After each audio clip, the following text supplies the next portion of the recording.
I would like to welcome you to T103 course. And today we'll tackle the first chapter, as in our chapter, that is an introduction to computer organization and architecture. But before, let me give you a brief overview of T103 course. شوف بشكل عام شو الكونتنت بال T103.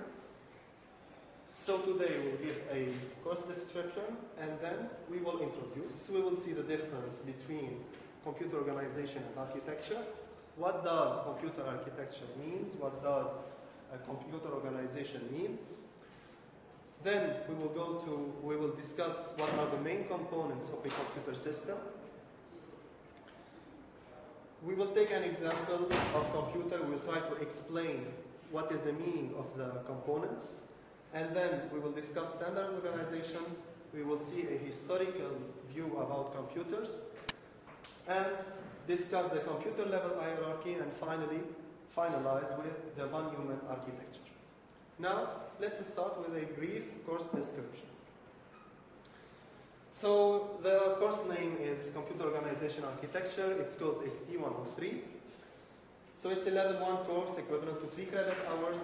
The assessment is like any other assessment for any other course. So, you have 1 TMA, 1 midterm, and 1 final exam. TMA is over 20%. The midterm 30% of the final mark, and the final exam 50%. To pass the course, you need at least 15 over 50 on the TMA plus MTA, at least 20 on the final exam, 20 over 50, and a total of 50 over 50. Okay? Surely you are all seeking for an A grade, and hence you should seek the 100. So we have 6 lectures, but we will cover them in 7 lectures, in 7 sessions. So usually we have bi-weekly lectures, so 1 lecture each 2 weeks. And the lecture duration is 2 hours. Our reference book is entitled The Essentials of Computer Organization and Architecture, 2nd edition, by Linda Null and Julia Labour.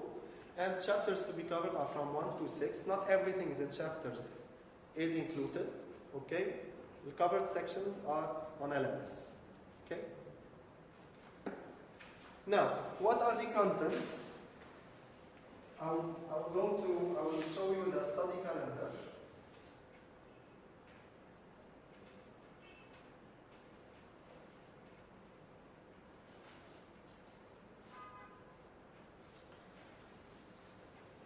So, in fact, each session we have 1 chapter to cover. Okay, بكل محاضرة عندنا chapter 1. Today, it's an introduction about computer organization and architecture. Nothing difficult. The second chapter is about data representation in computer systems. I believe you have seen in M150A course how to convert from decimal to binary. Okay? But you have only seen how to convert positive numbers, okay, without fractions. So whole numbers and positive. In T103, we will see how a computer system represents positive and negative numbers and fractional numbers. Okay? We will also see how we can add and subtract binary numbers, how computer systems add and subtract. Then, in chapter 3, we will tackle Boolean algebra and digital logic. So Boolean algebra, this is the algebra of logic. So in fact, linear algebra, you know that linear algebra, a variable is a real number. So going from 0 to infinity. But here in Boolean algebra, a variable is related to computer architecture. On the other hand, organization encompasses all physical aspects of computer. The civil building, okay, here comes the organization. Okay? So this is related to computer organization. So how components are connected together, how they interact with each other, all these are related to computer organization. Okay? So computer organization helps us to answer the question, how does a computer work? However, computer organization and architecture are totally related. Okay, and this is why this course is about computer organization. And when studying this course, we will not say that this thing is related to organization and this thing is related to architecture. Okay, what we are studying, we are trying to understand what is computer organization and architecture in general. Okay? Any question?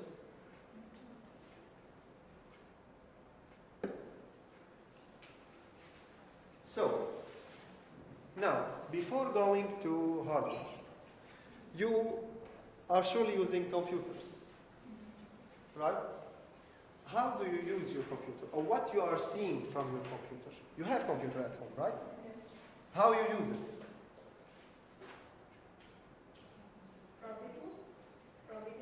Yeah, how you use, why you use your computer? Give me applications.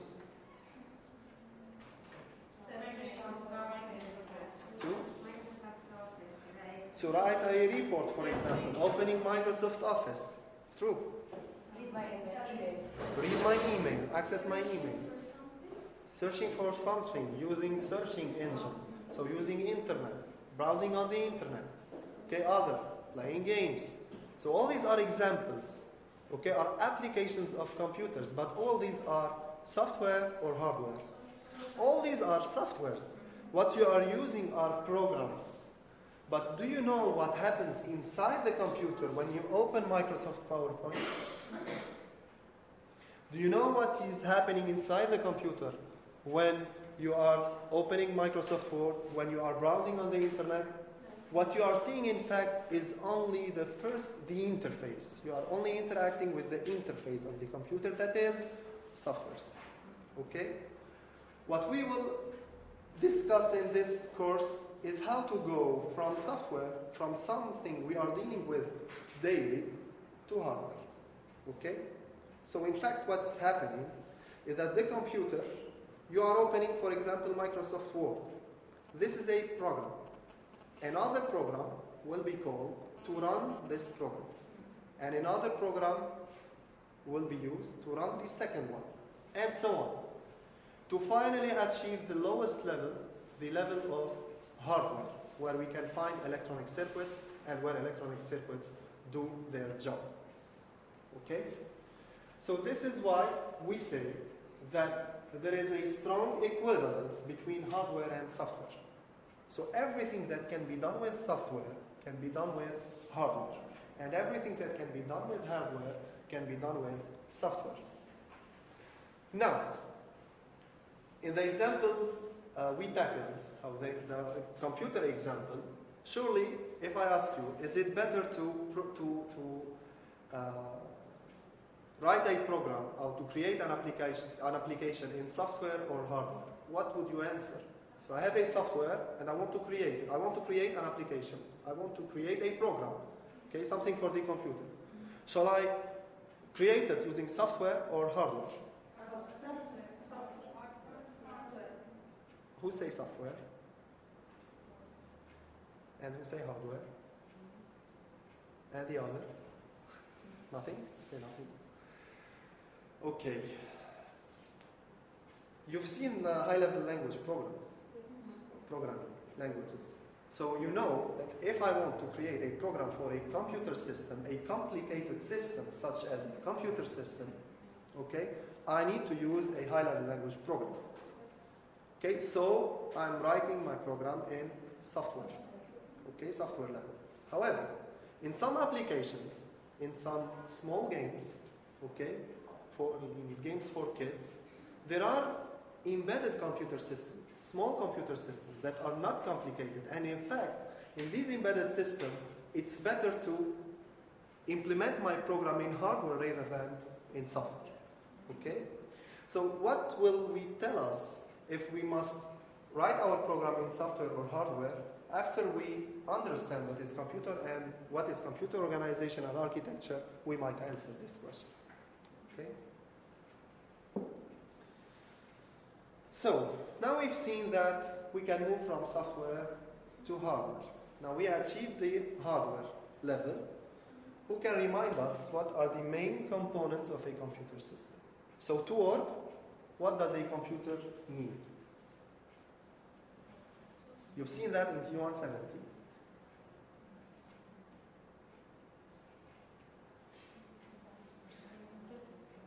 What is the brain of the computer? The CPU. So at least I need a CPU in central process unit. So this is the processor. And then a memory. I need a main memory. And I need input-output systems so that I can interact with the computer. So these are the three main components of a computer system.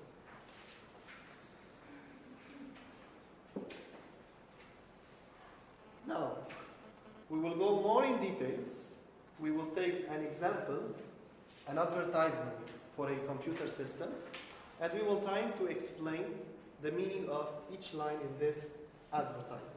So this is the advertisement. We are reading Pentium 3, 667 megahertz, 133 megahertz, 64 SDRAM. If I ask you now, what is the meaning of 46K PCI voice model? Do you know that? This is hardware. Okay, all these are technical specifications of hardwares or physical devices that are inside the computer. Since when you are buying a computer, you are buying the hardware. Okay, so you will have the specification of the hardware. Okay, so can we deduce if this computer is a good buy or not, is a wise buy or not? To conclude if it's yes or not the answer, we must understand the meaning of each line.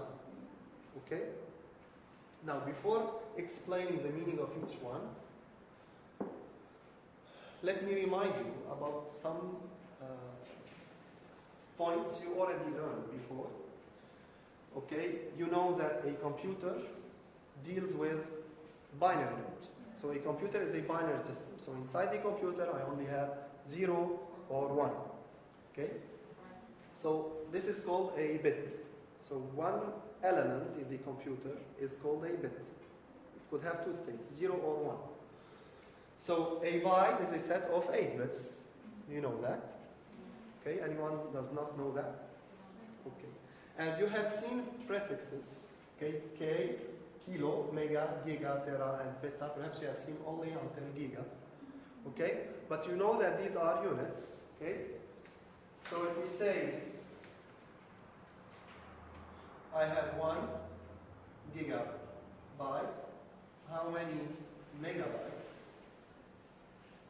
do we have in 1 gigabyte? 1024. Okay? Why not? It's not 1000. Okay, we traditionally use kilo going from kilograms to grams. This is 1000 grams. One here we are using 1024. Do you know why?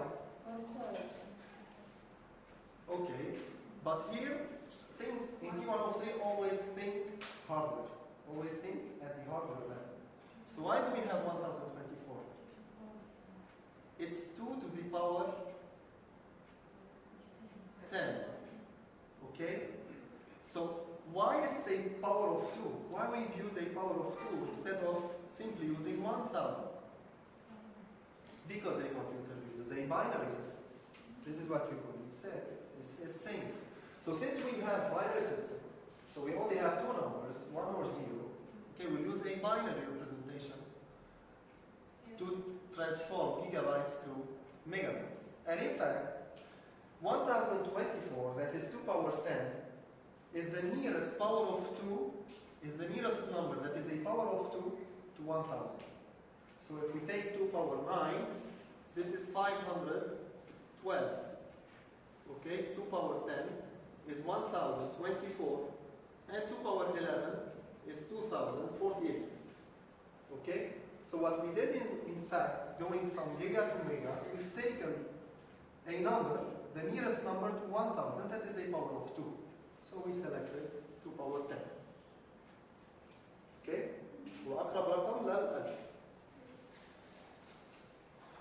So each time you go one step, you need to multiply by 1024.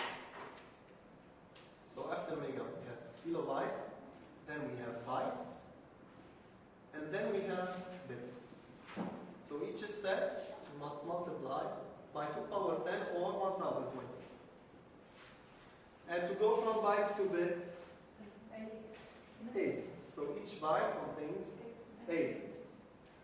So, what is 2 gigabytes in kilobytes? 2000. At first you take 2, so it's 2. 2 power 10. 2 power 20. From where did you get 2 power 20? It's in fact going from giga to mega, to multiply by 2 power 10. Going from mega to kilo, to multiply by 2 power 10. So the result, we add the powers. Okay, so it will be 2 times 2 power 20 kilobytes. Okay, that is equal to 2 power 21 kilobytes. Why? Because this is 2 to the power of 1. We have powers. Now going backwards, what do? From kilo to mega, we divide by 1030. Okay? Now, so these are prefixes that are bigger than bytes. Okay? We have prefixes that is smaller than the unit itself. For example, milli, micro, nano, pico, and femto. And using computer systems for storage, the storage unit that is bits, we don't have something called millibits because we don't have a thing less than 1 bit. The smallest unit is a bit in the computer. However, if we go back, we see that we have something called hertz. Okay, this is a periodic signal. This is the unit of a periodic signal giving its frequency. We have something called millihertz. Okay, we have something called milligrams. We have something micrometers. Okay, but we don't have millimeter. So you should know what is the meaning of milli, micro, nano, pico, and femto. And in this case, usually we don't use the power of 2. We use a power of 10 instead. Okay, for grams, meters, and so on.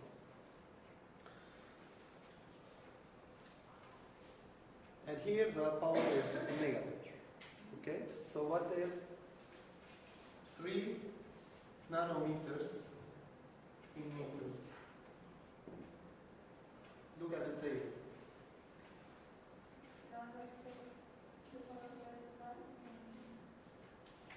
So it's 3 times nano is replaced by minus 9. Okay, so 3 times 10 to the minus 9 in meters. It's okay? So, I remind you, now we are taking the advertisement and we are trying to explain the meaning of each line. Okay? So when we read Pentium 3, 667 megahertz. Okay? In recent computers, we don't have something called Pentium 3. This is very old. Do you know what is the meaning of Pentium 3? This is the processor. This is the name of the processor. Okay, Pentium 3 is an old version of Pentium CPUs, okay, used for Pentium computers. Okay, today we are talking about Intel i7, i6, i8. Okay, this is the new name of Pentium CPUs. Okay, but globally speaking, if we have a name, then a unit in hertz, know that this is the CPU. Okay.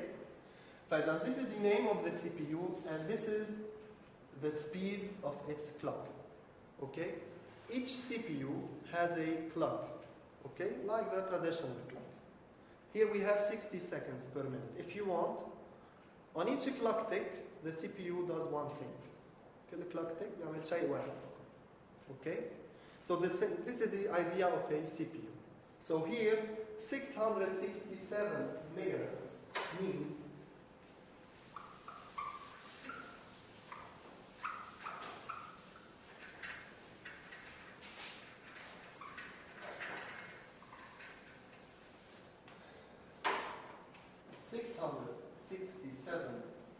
megahertz.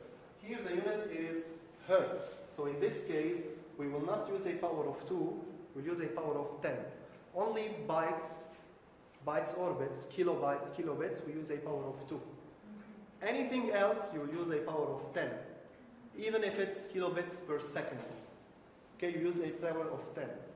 Okay, only the unit bits or bytes, we use a power of 2. Now, here we have megahertz. So megahertz, we will use a power of 10. So it's 10 power 6. So here we have 667 times 10 power 6 hertz. And hertz is 1%. Okay? So in fact, the computer makes 667 million things per second. Okay? Each clock tick, the CPU makes one thing. Okay? And I will explain this thing later on in future lectures. Okay? So this is a big number. And today, we have more than that. Today, the recent computers, we have 2.3 gigahertz. Okay, so we're talking about a 10 power 9. Okay?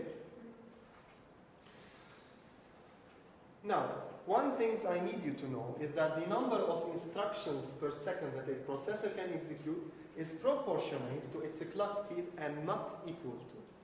Okay, I said here that the computer makes 667 million things per second. Okay? But to make an instruction, for example, I'll give you an example. We will see that later on. But I want to load something, I want to read something from the memory and store it inside the CPU. In this case, the CPU needs to go to the main memory, get the data, store it in registers. So it would take several clock ticks to make this instruction. Okay? This is why the number of instructions per second that a processor can do is not equal to its clock speed. What does this mean? This means that if I'm buying a computer, the processor speed by itself doesn't give me a full idea of its performance. يعني أنا ما أشوف سرعة CPU هذا لا يعني إنه CPU ممتاز جدا. If the number of cycles, of clock cycles needed per instruction is big, the computer is not good. Okay, it contains a very complicated hardware. Okay, and the speed of this computer can be less than another computer with a CPU speed that is lower. Okay. Now, second line mentioned 133 megahertz, 64 megabyte SD RAM. So there is one word that you know what it is. What is this word? RAM. So we know that you've seen RAM, so this is random access memory, so you know that this is the main memory of the computer. Okay, so this is the temporary main memory of the computer. So SD stands for synchronous dynamic random access memory. This is the technology used to build the RAM. Okay? At this moment, you don't need to know what is the meaning of synchronous dynamic. We will discover that in chapter 6. Now, so this is the RAM. So what is 100 before 100? What is 64 megahertz? It's its capacity, the storage capacity, typically. So 64 megabytes, so this means that this main memory can store 64 times 2 power 20 bytes inside it. Okay? What about 133 megahertz? Speed of This is the speed. This is a speed. When we read hertz, this is a speed. Here, this was the clock speed. Okay? Here we have the speed, the transfer speed between the CPU and the main memory. Okay? So the speed of what connects them, that is the bus. Okay? اللي بيوصل الCPU على main memory is called a bus. And we will see it in details in next lectures. Okay? This is the bus speed. So each time you find a speed in front of a RAM, know that this is the speed of the bus.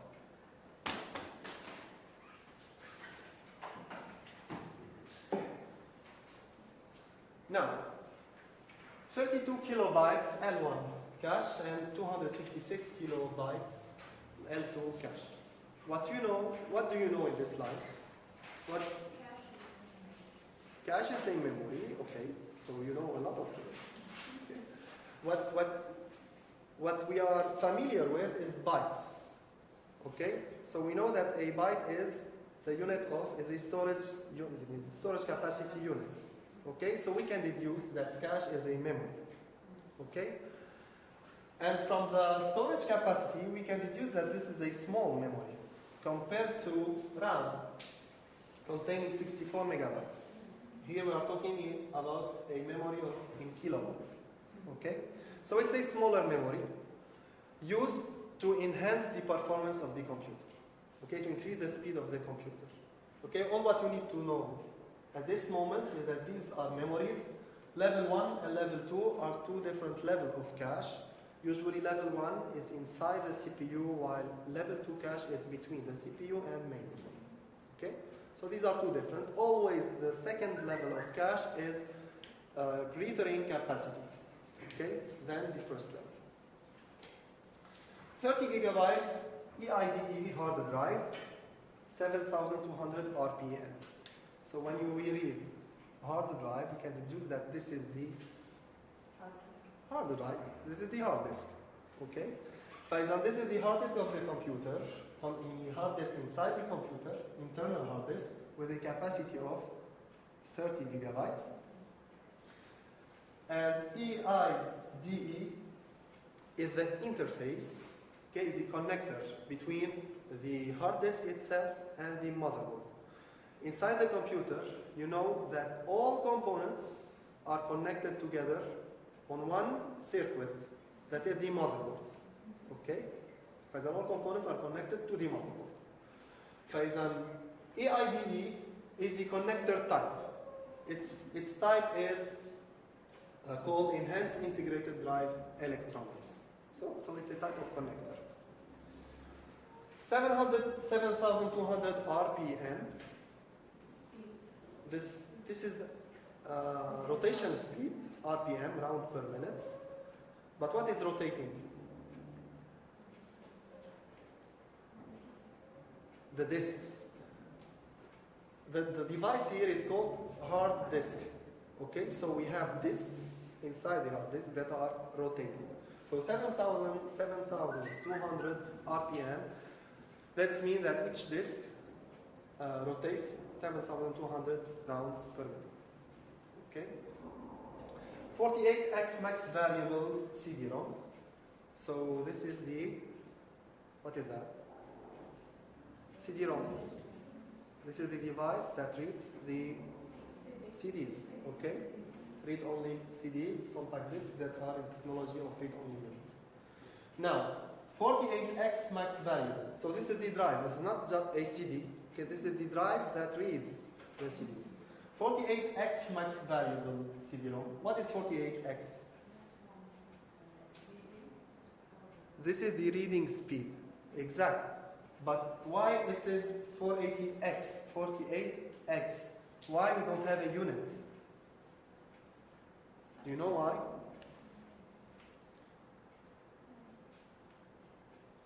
Okay. What is the first CD-ROM drive? Think of it. The purpose of the first CD-ROM drive that was created. It reads what? What kind of CDs? First one.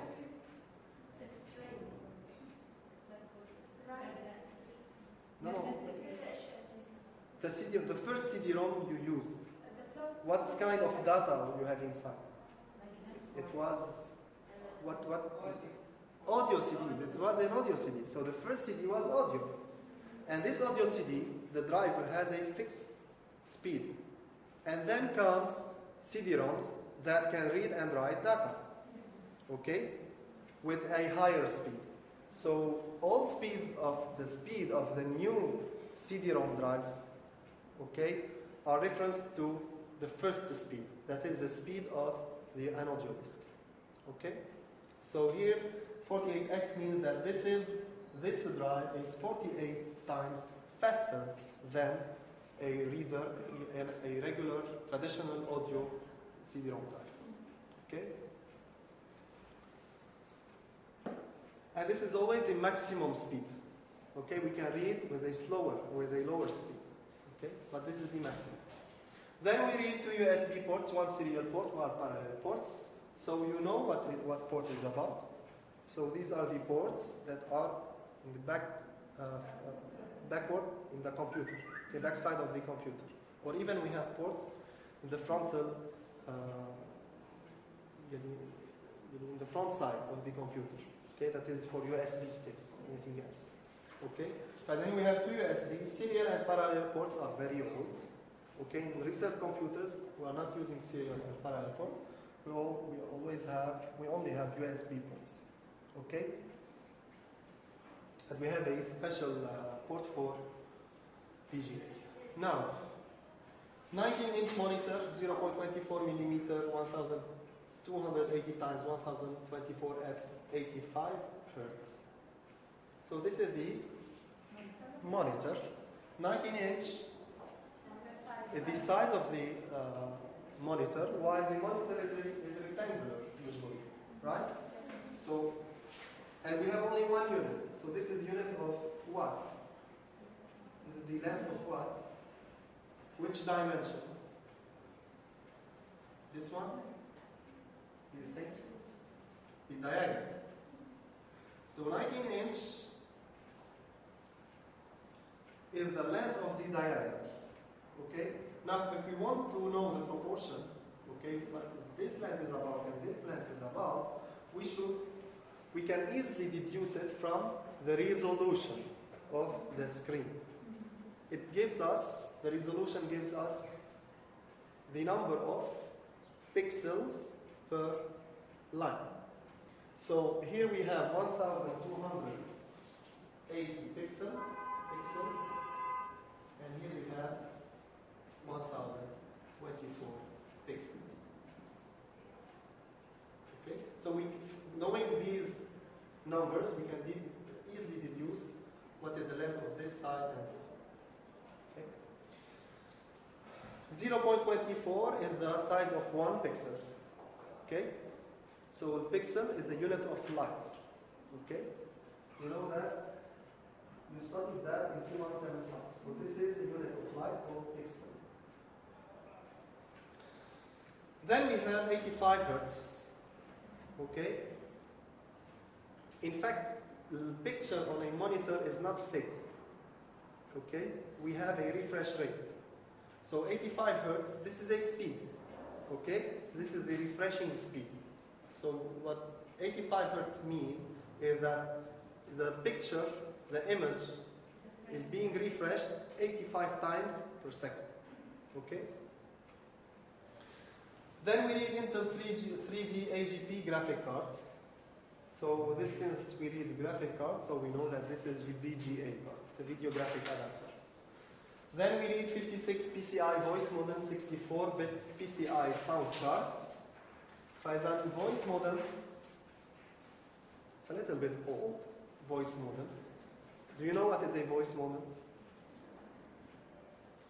You know what is a modem. You've seen that in T170. What is the job of a modem? Is to give the computer a connectivity. Okay? So a modem is a modulator, demodulator. Okay? It permits the computer to be connected with other computers. Okay? And it's a voice modem. So this is a modem that converts data into an electrical signal that passes through the voice cables. Okay, so these cables, you need telephone cables. Okay, fixed phone cables. PCI, so 56K, this is the speed of the modem, and PCI, it's also a kind of interconnection. So it stands for peripheral component interconnect. So how the voice modem is connected to the motherboard, like EIDE. Okay, we've seen previously for monitor. And a sound card, okay, for handling sounds. Okay, the same connector is used, PCI. So now if we look inside the computer, we will find a big circuit, electronic circuit card. Okay, what is that? What is this? This is the motherboard. Okay, we can see a little bit the places where we can put the hardwares we already seen. Where we put the CPU, the central process unit, on this side. Okay, the main memory, the random access memory, are connected here. Okay, here we have the EIDE connector. Okay, the AGP connector. Okay, to put the VGA. And here we have the PCI slots to connect the voice modem or the sound card. Okay, what else do we have? We have the IDE connector. Okay, we have ports, parallel ports and serial ports. This is what we see from outside the ports. We see it look like that. Okay, and we have a battery. Okay, in fact, the battery is used to store data that should be changed inside the computer while the computer is off. Like, for example, the clock. Okay, الساعة لازم نعمل لها update حتى لو الكمبيوتر is switched off.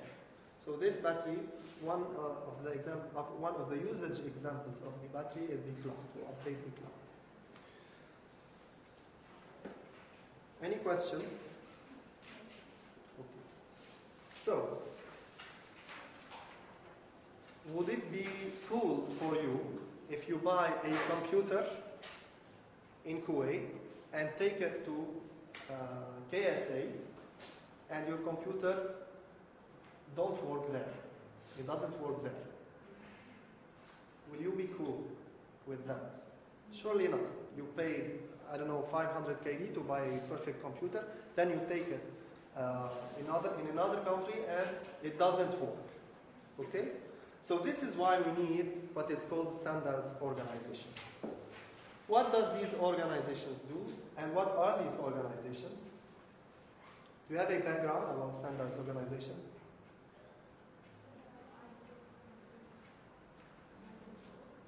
ISO. So this is an example of a standards organization, International Standards Organization. I'll give you this example the next slide. But this ISO is an international standard organization. So this is an organization that puts standards, okay, rules that everyone should respect in order to have what is called interoperability. Okay?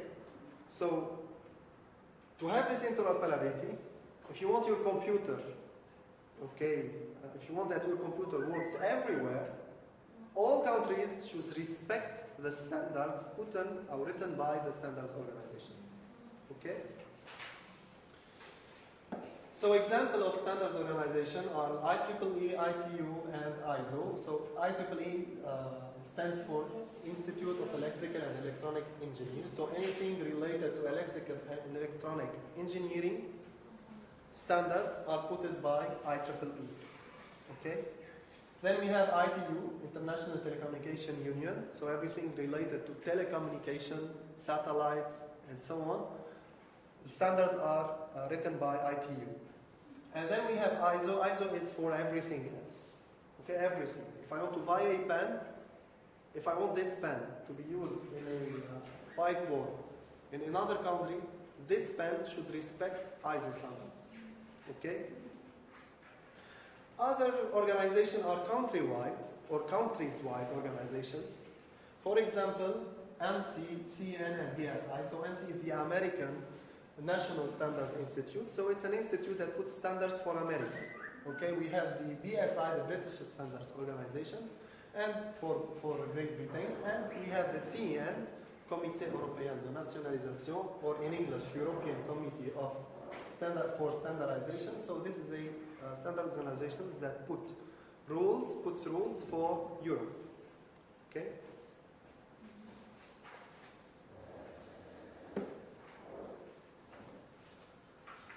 So, we discovered a little bit what we have inside computers and how to make these computers, how to make, create an interoperability. Okay?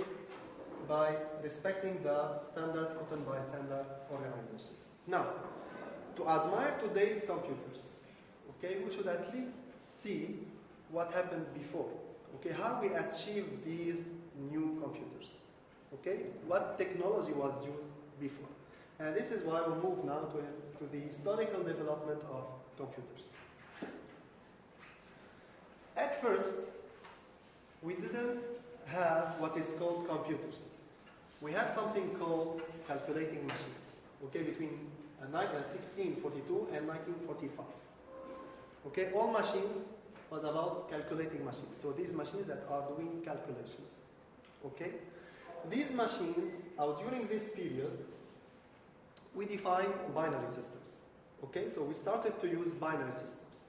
But to do calculations, we use the switches. Okay, like an electrical switch. Okay, to change between 0 and 1. Okay, manually. So these systems were mechanical. In the first computer generations, between 1945 and 1953, we used vacuum tubes to create computers. Okay, and computers compute, not only calculates. So, this technology permitted us to pass from mechanical machines to electrical machines. Okay? However, this vacuum tube is big, it's bulky, and it dissipates a lot of heat. Okay, it's power hungry, it takes a lot of power. Okay? And hence, it's not reconnected. So this is why we moved to the second generation, that is this generation of transistors. Okay? Now, a transistor is like that. And you can see this one if you open, I don't know, a radio, for example, a radio device. If you open it and check the circuitry inside, you will find surely a transistor like that. Okay? This is an electronic device. It's smaller than vacuum tube. Okay? But not small enough to fit with the most recent computers. Okay? So, but it has the same function. Transistor inside today's computer and this transistor have the same function. Okay? They do the same thing. So now this transistor solves the problem of power consumption and the problem of volume. Okay? However, it is still relatively big. So in the third generation, we created what is called integrated circuit components, or in general terms, integrated circuit components were created. Okay? In an integrated circuit like that, okay, what you already seen, I think, ICs, but it's like that. What you've seen is like that. Okay, plastic cover with pins.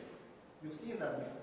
Like if you check inside the computer, you find things like these. Okay, this is a chip. Okay, inside this is in fact a plastic cover, and inside we have a thing like that. And these are the pins we see from outside. Okay, these wires. And this is the IC. Now, what is the difference? Here I have just one transistor, the size like that. The size is like that. Here, inside a chip like that, we have hundreds, if not thousands, of transistors. Okay? This is why we call these components integrated circuit components, and hence we have the integrated circuits computers. Okay? So here we solve the problem of transistor size. We reduce its size, and hence the computer becomes smaller. Today's generation is, let's say, the fourth generation. It's the generation of very large scale of integration computers. So we still have integrated circuits inside the computers, but with a very large scale of integration. What does this mean? If we take a surface, an IC, with a given dimensions, okay? The first scale of integration was a small scale of integration. So inside this chip, we only have maximum 100 transistors per chip. Okay? Going to the medium scale of integration, we could have 1,000 in the same surface. Okay? Large scale of integration, we can put 10,000 maximum. And in today's computer, we have more than 10,000 transistors per chip. Okay? You can see in the literature something called ultra-large scale of integration. Okay? That is, surely it's bigger than very large scale of integration. And they call it today's generation. But for you in T103, we will keep this by convention. We will take VLSI at the highest generation, okay, highest level of integration. So this is a picture showing us the sizes, okay? So this is the vacuum tube used in the first generation, then the transistor, second generation, and third and fourth generation integrated circuit generations. Now you can tell me that this is bigger than that. Well, yes, but this contains more than 10,000 transistors like that. Okay? Any question? Now, there is a law, okay? One of the biggest companies that creates computers and integrated circuits is Intel. And Moore is one of its founders. Okay? And another one is ROC. Okay? Moore's made statistics and showed that the density of transistor in integrated circuit doubles every 2 years. This is Moore. Okay? Okay, in 1965. Okay, before 1965. He realized that each 2 years, the number of transistors in a chip doubles. Okay? With time, we have made small modifications to his conclusion. Actually, the number of transistors on a single chip doubles each 1.5 years. So 1 year and a half. But this law is still working. Okay, it's still there. Rock said that the price of equipment to build these integrated circuits doubles each 4 years. Okay? So what will happen in the future is that the price of these integrated circuits will increase, because to create these integrated circuits, we are using advanced technologies, okay, with a higher cost. So we will end by canceling one of these laws, okay? And this is why today, in fact, we are searching for other technologies. The technology used actually at present is the transistors technology. Today we are thinking to go to another technology. For instance, they are thinking to make optical computers using light, okay? And this is already used, okay, to make communications. You know that there are fiber optics. You've seen that in T103. So light is already used. They are trying to use these in computer systems.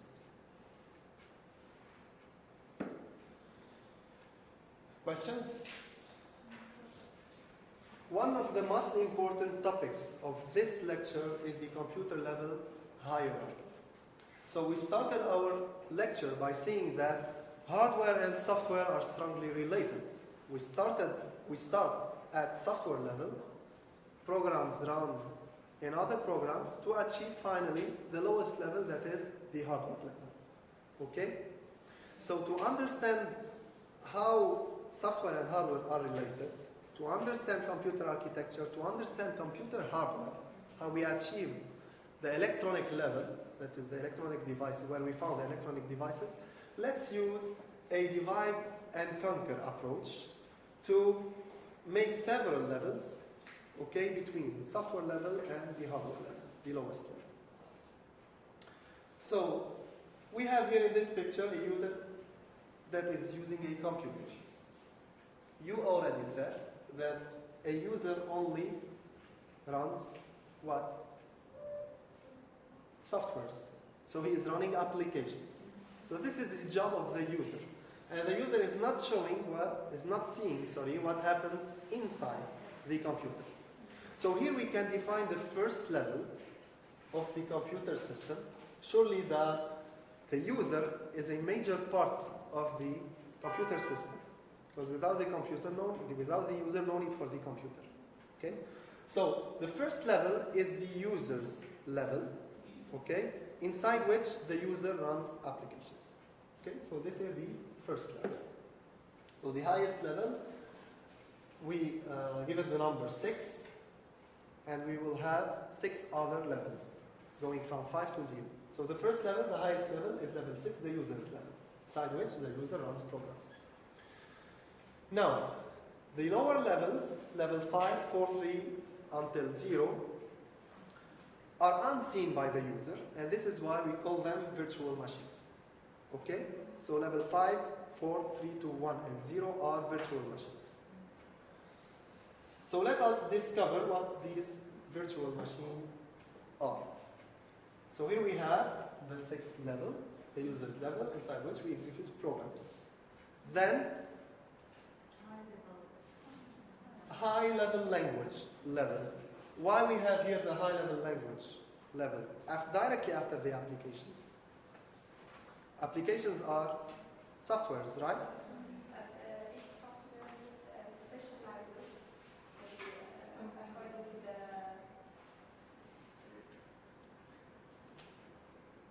You said something true. Okay, so we have a program and we have an application. Okay, and we already said that we need a program to run this program, right? What is the first program that creates the software? What did we use to create the program? A high-level language. So how did we create our program? Okay, using a high-level language. Okay, I used C++, for example, to create the Windows system. Okay, the Windows operating system. Okay, the second level, after the 6th level, so level 5 is higher level language, so it contains high-level languages like C++, Java, Fortran, Visual Basic, and so on, that are used to build programs, to write codes for programs. Okay? Then, when you written codes in JavaScript, for example, in 1150, you used a software, another software, to run your program, right? To run your code. Okay, so to run this program, I need to create this program, I need high-level language, code. Then, to understand that code, I need another software called software that translates your program.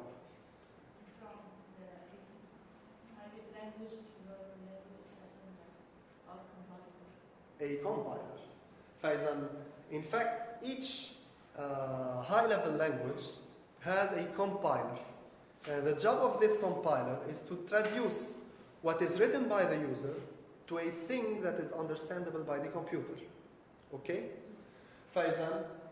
Here we use a compiler to reduce the level of the code. Okay? We achieve the assembly language code. Okay? And in lecture 4, we will fairly describe what is assembly language. Okay? But very briefly, assembly language are codes that can be understood by the computer system. So we think that we are writing in language machine, in the language of the machine, okay, of the computer, instead of writing in a high-level language with a language that we can't understand. Okay? Here we are using the machine's language in assembly language level. Then comes the system software, the operating system. So what is the system software? It contains the operating system. But why do we have the operating system at this level?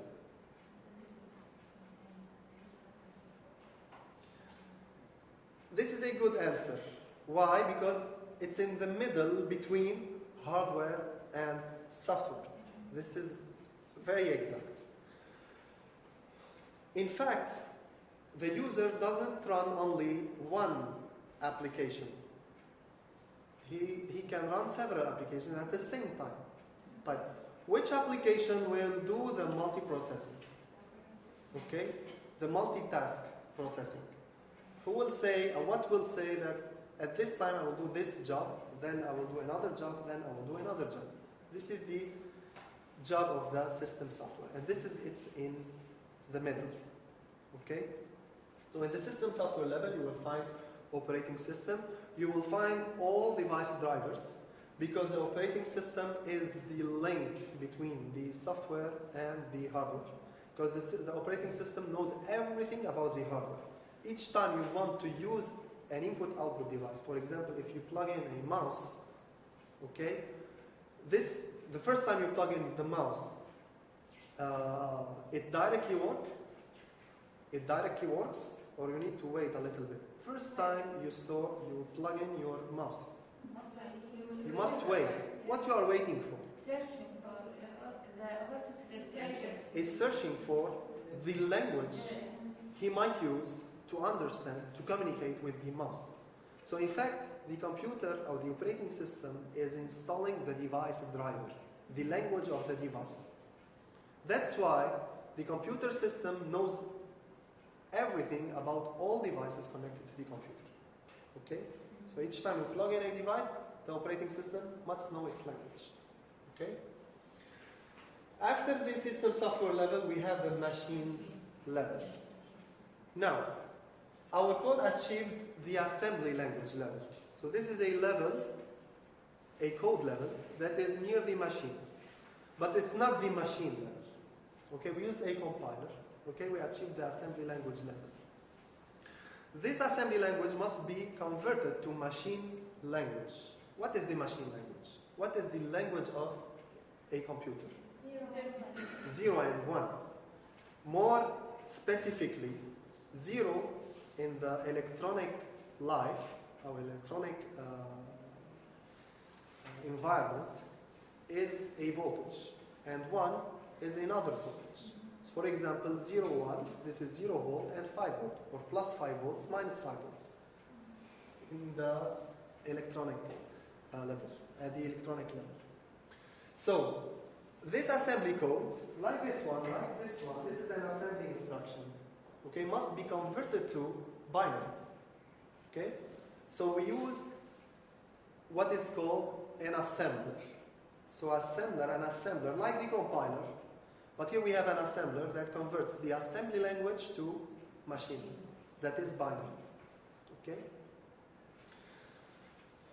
So here we'll have what is called instruction set architecture to be detailed in chapter 5 and 4.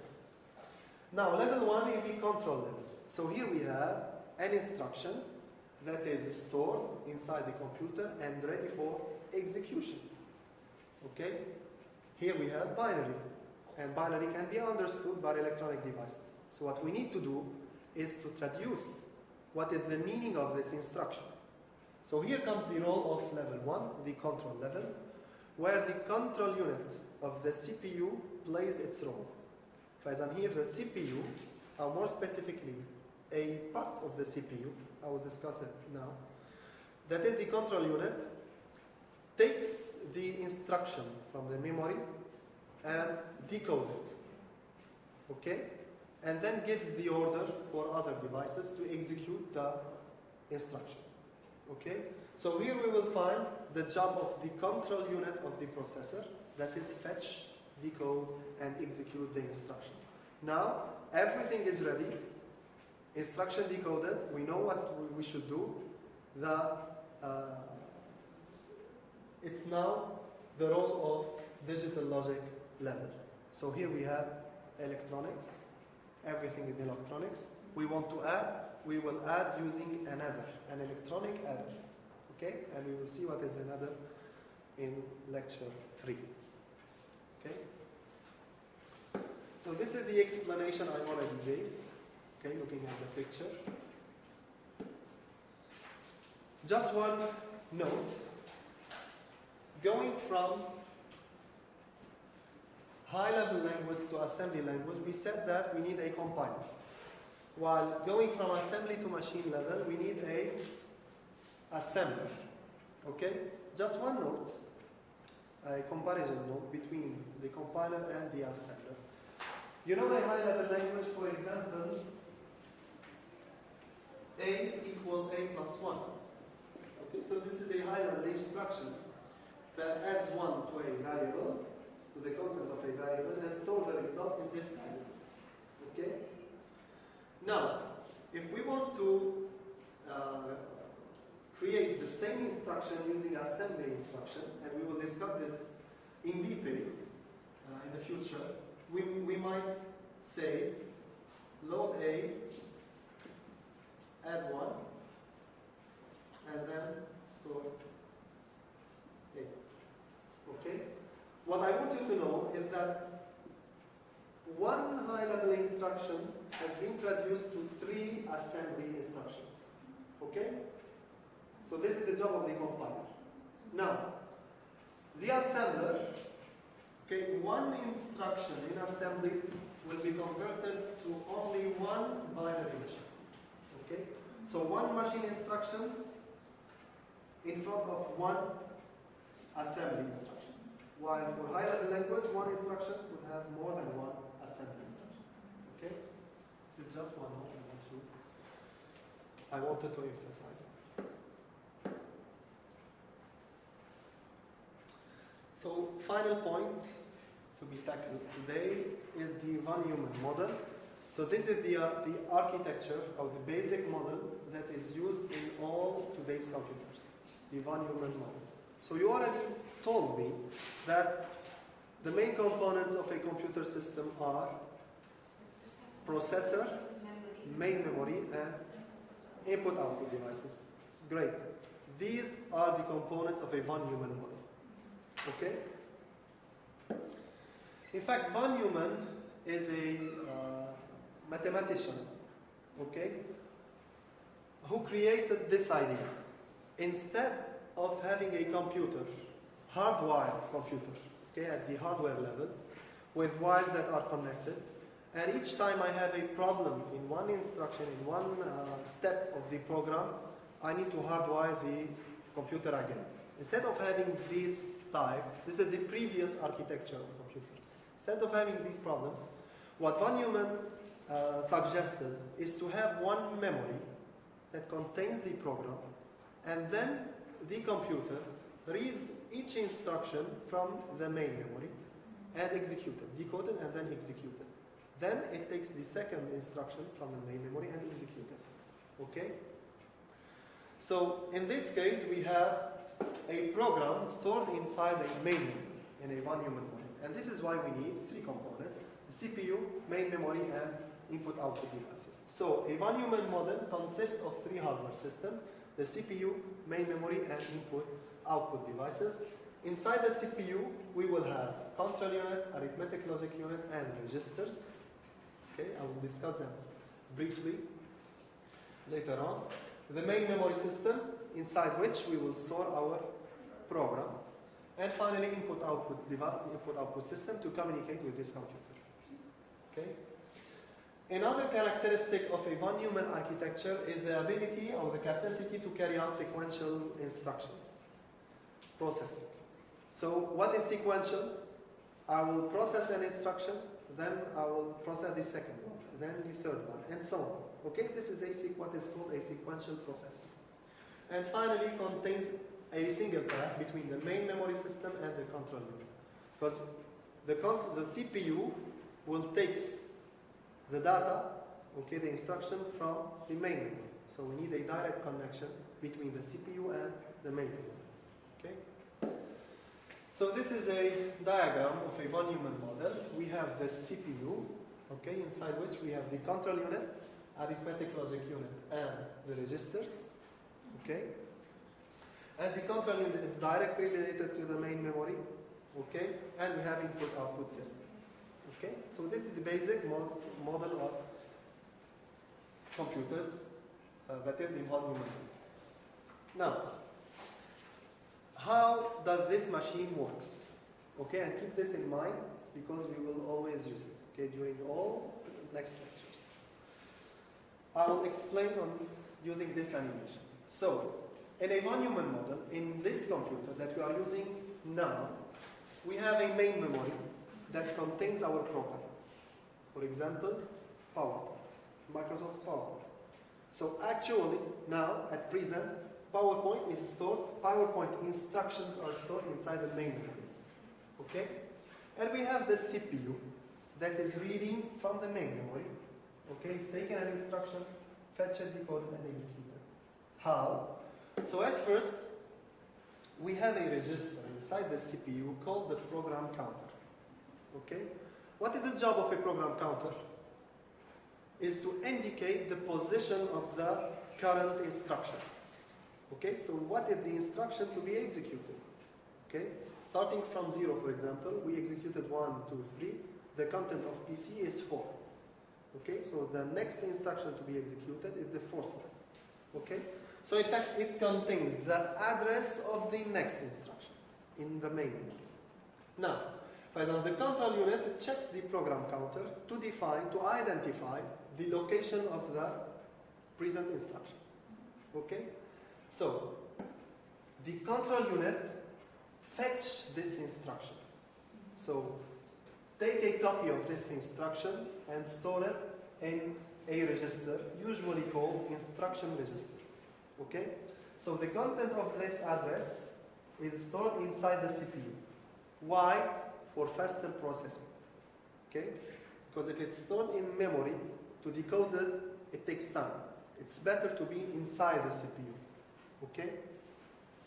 Now the instruction to be executed is ready, but before we need to decode it. Okay? The CPU should know what to do. Okay? And an instruction here, keep in mind, this is a basic instruction. This is a machine instruction. This is 1, 0. So it only makes one thing. For example, read from memory a variable or make an addition. Okay? This is a very basic instruction. Okay? So the control unit decodes, so it knows, the CPU knows what to do. Perhaps this is an addition instruction. So the CPU should get the operands. Okay, what to add. Okay? In this case, the control unit takes the data from the memory and store it inside the CPU. Then everything is ready after the decode process. So it's ready for execution. The instruction is ready for the execution. The arithmetic logic unit does its job. Okay? For example, if it's an adding instruction, it adds the operands and store the result in a register or perhaps directly inside the main memory. It depends on the architecture. Okay? So this is very briefly the fetch, decode, execute cycle, or it's called the von Neumann cycle. Okay? So that's everything for today. Do you have any questions? No questions? So please try to solve all exercises related to lecture 1. Okay? Most of the exercises you'll find are theory exercises for this lecture. Okay? But you will have a lot of exercises in the next lecture that are not theory exercises. Okay? Thank you for your attention. Thank you.